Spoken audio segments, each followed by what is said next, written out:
Guys, তো হঠাৎ করে আমি বাসায় তো এসে পড়েছিলাম। তো বাসায় এসে পরে আর কি ঘুমিয়ে গিয়েছিলাম। তো এই যে আমার মুখটুক দেখে বুঝতে পারতেছেন যে আমার মুখটা ফোলা। প্রায় 2-3 ঘন্টা মানে গেল ঘুমিয়েছিলাম। তো এখন 9টার মতো বাজে।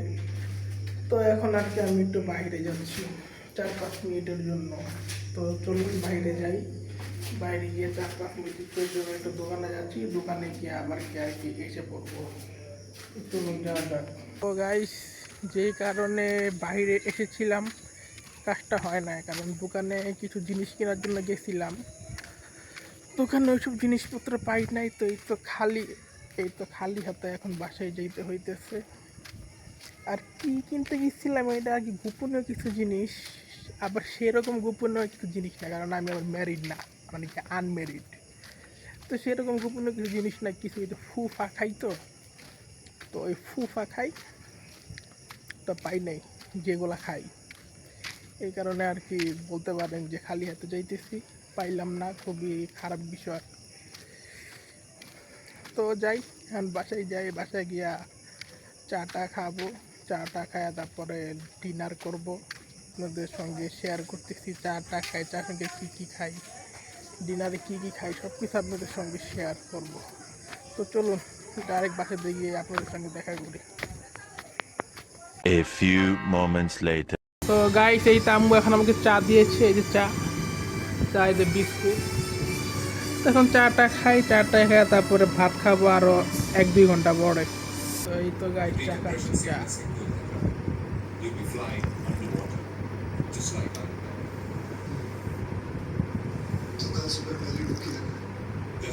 তো সবাই বলতে পারেন যে চার সঙ্গে বিস্কুট ভিজায় ভিজায় খায়, কিন্তু আমি একটু অন্যরকম ভাবে খাই।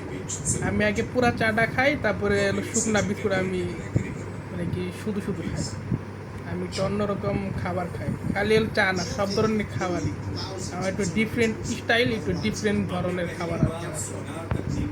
তো খাই, চাটা খাওয়া শেষ করি, তারপরে তারপরে সিম্বার সঙ্গে কিছুক্ষণ খেলাধুলা করব, তারপরে ডিনার করব, তারপরে ঘুমায় পড়বো। वाल्मीकि ने रामायण में जगह जगह पर ग्रह नक्षत्रों की स्थिति का वर्णन किया है और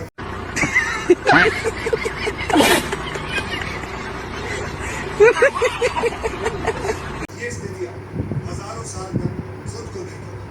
पुष्कर बदनामे ने इन्हीं ग्रह नक्षत्रों को स्टडी करके श्री राम के जन्म की जो तारीख निकाली है वो आज से करीबन 7,000 2 hours later. তো গাইস, এই তো আমার ডিনার করা শেষ। খালি কি ছিল, মুরগির মাংস হাড্ডি আর এই যে লেবু মানে কি বেঁচে আছে, এগুলা খালি আমার পুরোপুরি ডিনার করা শেষ হয়ে যাবে।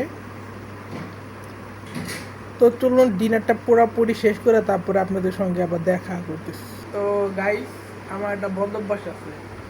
বদ অভ্যাসটা হলো এই যে লেবু, এই যে লেবু দিনে বা রাতে, ডিনারে বা লাঞ্চে, ঠিক আছে, ডিনারে বা লাঞ্চে, দিনে বা রাতে আমি ভাত খাওয়ার পরে এরকম শুধু শুধু লেবু খাই।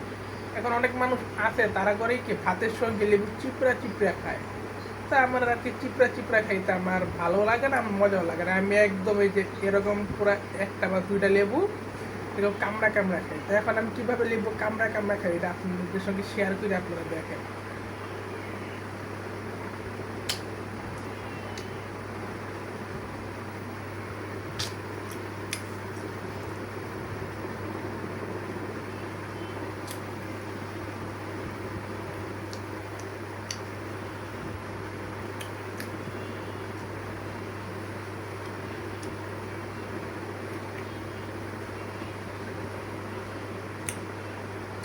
এক মিনিট,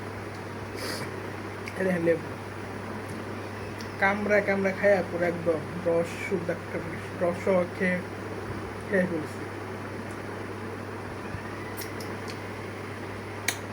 এইভাবে লেবু খেলে কি হয়, আপনি ধরেন খাওয়া দাওয়া শেষ করলেন, খাওয়া দাওয়া শেষে এরকম লেবু আপনি যদি মানে কামড়া কামড়া যদি খান একদম রসসহ, তো কী হয় আপনার যে মানে হজম, আপনি মানে কি আপনার খাবার সহজে হজম হয়ে যায়। এই ভাতের সঙ্গে চিপড়ায় খায়, এমনকি চিপড়ায় খাইলে এতটুকু হজম হয় না। আপনি শুধু একটা লেবু এভাবে যদি চিপড়ায় খান, আর যারা একটু মোটা বা যাদের স্বাস্থ্য ভালো আমি তাদেরকে বলবো আপনারা যদি স্বাস্থ্য কমাইতে যান বা চর্বিগুলো যদি কমাইতে যান, তো এরকম শুধু এই যে আমার মতো খাবার শেষে খাবার শেষে 2-3টা কইরা এরকম লেবু কামড়া কামড়া খাবেন, দেখবেন যে আপনার চর্বি এরকম কইমা যাবে। আমারও একটু একটু পেট ফুড আছে, আমি এমনি আমার খাইতে ভালো লাগে, এই জন্য খাই। আমার স্বাস্থ্য কমানোর জন্য কিন্তু আমি খাইতে না।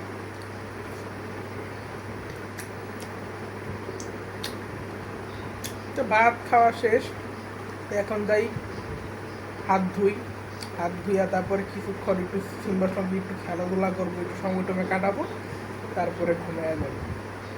তো যাই এখন গিয়ে হাতটা ধুয়ে আসি। তো গাইস, এই দেখেন আমার সিম্বা বাবু ঘুমাচ্ছে, দেখছেন আমার সিম্বা বাবু ঘুমাচ্ছে। তো আর আধা ঘন্টা 1 ঘন্টা পরে আমি ওকে আম্মুর কাছে দিয়ে আসবো। ও আর আম্মু সবসময় একই সঙ্গেই ঘুমায়। ও মূলত আর কি আমার সাথে ঘুমায় না। আমার এর আগে একটা বিড়াল ছিল, ছাই কালার, ও আমার সঙ্গে ঘুমাইতো আবার আম্মুর সঙ্গে ঘুমাইতো, কিন্তু ও আমার সঙ্গে কখনোই ঘুমায় না। কেন ঘুমায় না জানি না। তো আর আধা ঘন্টা 1 ঘন্টা পরে ওকে আমি আম্মুর কাছে দিয়ে আসবো, ও আম্মুর সঙ্গে থাকবে, আর একটু পরে আমি শুয়ে পড়বো। তো গাইস, এখন রাত 2টার মতো বাজে, আর আধা ঘন্টা 1 ঘন্টা পরে আমি শুয়ে পড়বো। আজকে যেহেতু আমি গুলশানে গিয়েছিলাম, কেন গিয়েছিলাম এবং কী কারণে গিয়েছিলাম সব কিছু তো আপনাদেরকে বলেছি। আর আজকের ভিডিওটা যেহেতু একটু বড় হয়েছে, যার কারণে আর কি আমি পার্ট 1 এবং পার্ট 2 2 ভাগে ভাগ করছি। যে পার্ট 1 যেটা সকাল থেকে দুপুর পর্যন্ত, ওইটা আমি অলরেডি আপলোড করে দিয়েছি, এবং এই যে পার্ট 2 যেটা আমি এখন ইন্ড করব। তো গাইস, বেশি কথা বলবো না, আজকের ভিডিওটা এই পর্যন্ত। ভিডিওটা বেশি বড় করব না। তো আমার ভিডিওটা যদি আপনাদের ভালো লেগে থাকে তো অবশ্যই লাইক, কমেন্ট এবং শেয়ার করবেন। আর আপনারা যদি আমার ইউটিউব চ্যানেলে নতুন হয়ে থাকেন তো আমার ইউটিউব চ্যানেলটাকে সাবস্ক্রাইব করে আমাকে বেশি বেশি করে সাপোর্ট করবেন। তা আজকে আপনাদের সবাইকে আল্লাহ হাফেজ।